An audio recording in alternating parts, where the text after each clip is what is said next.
Hello and welcome to UFOs in August. Today I'm kicking off with Roswell by Rupert Matthews. If you're wondering why I'm holding the book like this, it's the different parts that I want to talk about throughout this video. Hello and welcome. My name is Elaine, and as I said, we're going to be chatting about Roswell. On the back of the book, it says, "The crash of a UFO at Roswell, New Mexico in 1947 has fascinated and amazed the public ever since reports of the incident emerged in the 1980s. In this compelling examination, author Rupert Matthews takes a fresh look at the astonishing evidence that's come out of Roswell and poses the crucial questions: did an alien spaceship really crash at Roswell? And was there a government cover-up? Rigorously researched, Roswell investigates witness reports, official documentation, and press coverage to create a complete, balanced view of this most intriguing event. Having read this book now a couple of times, I will agree that the facts were checked, researched, and he does present a very balanced view. I also appreciate that until the very end of the book, the author doesn't tell you what his ideas or opinions are. So with the information, you're left to come up with your own decision based on your own prior experience, readings, all of that.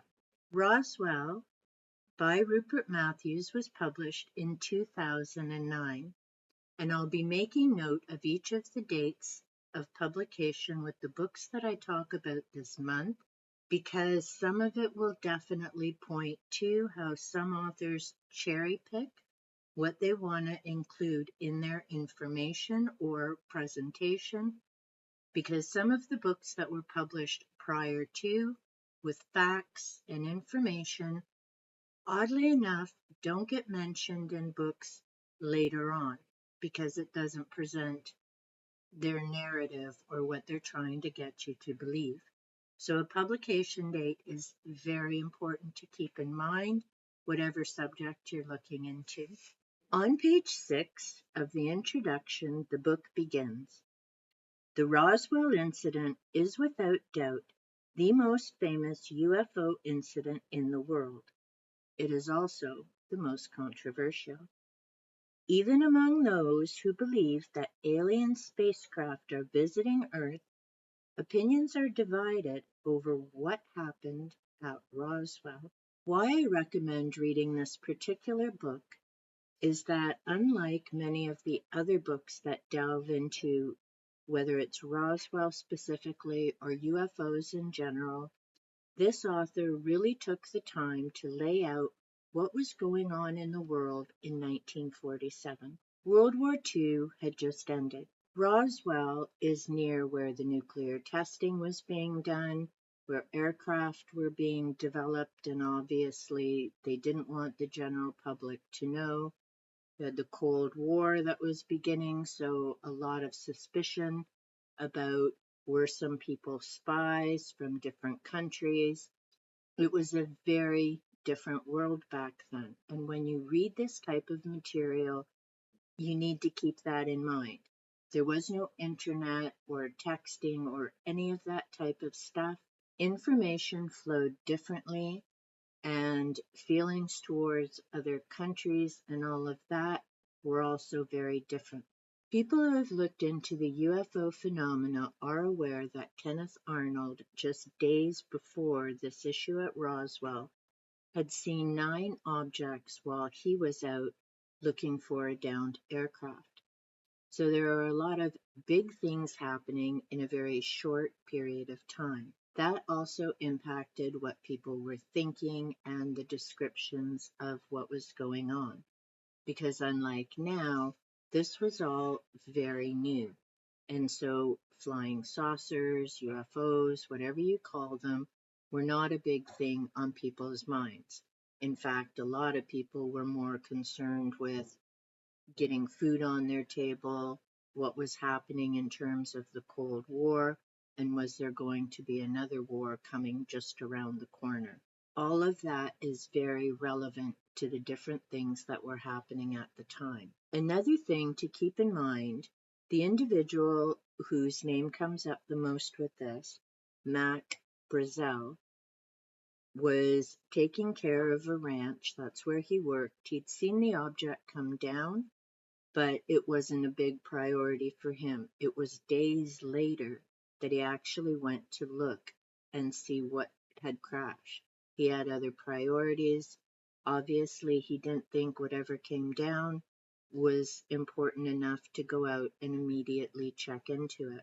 It wasn't until after he had gone out to take a look at the debris and had been talking with some other friends that he decided to go into Roswell and mention it to the sheriff, and then the military were involved, and a number of other things flowed from that.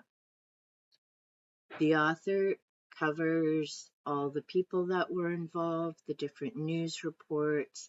It's laid out very well. The author also talks about the fact that there were possibly 2 different crashes during that time period. And another huge factor to keep in mind is at the time, people were more involved in other things. The story didn't really go far for very long. It wasn't until 30 years later that people really started delving into what happened during that time. So, of course, you can imagine facts are harder to track down, people have forgotten specific dates. All of that makes this a very challenging issue to try and figure out what was going on and why. The author also talks about the alien autopsy film. Likely you've seen clips or snippets of it all over the internet, on TV as well. And there are some very interesting facts that came up with that. On page 84, the author says, there is, in fact, plenty of evidence, but not all of it is accepted by all researchers. As so often with events around Roswell, it depends on who the researcher is willing to believe. And I've made a note in my book that also applies to anything within the paranormal field. There are so many ideas and theories out there. There are, and this actually comes up in one of the other books that I've just read, people who enjoy playing hoaxes. They think it's a giggle to watch people lose their minds over evidence, which they know is just a scam. That's what makes any of these subjects a challenge to really try and figure out. And that's why I say you need to consider your personal experiences, what are your thoughts, and then check a variety of different sources, because whether they're for or against the issue, there's always a different perspective to think about and consider, as I'll be doing now with these books, is pulling the information together. And all of that takes a lot of work, yes, but it also gets you closer to figuring things out for yourself. One thing that everyone agrees on, those investigating it and the military, is that something did crash in 1947 near Roswell. It wasn't actually in Roswell. The issue is what did crash. The military admits something crashed and that they took something from the site. The big question is, what was it that was taken? The conspiracy issues come up because there are so many missing documents from that time. And it's unknown whether the documents were lost, intentionally destroyed, misplaced, what have you. This is what happens when people don't follow through, and information that could have easily cleared all of this up decades ago isn't even available to double check. As I said, many of the witness statements were taken 30 and in some cases 40 years after the events. So you can imagine how challenging that would be to remember specific dates, times, who else were you talking to, and who else was present at the time.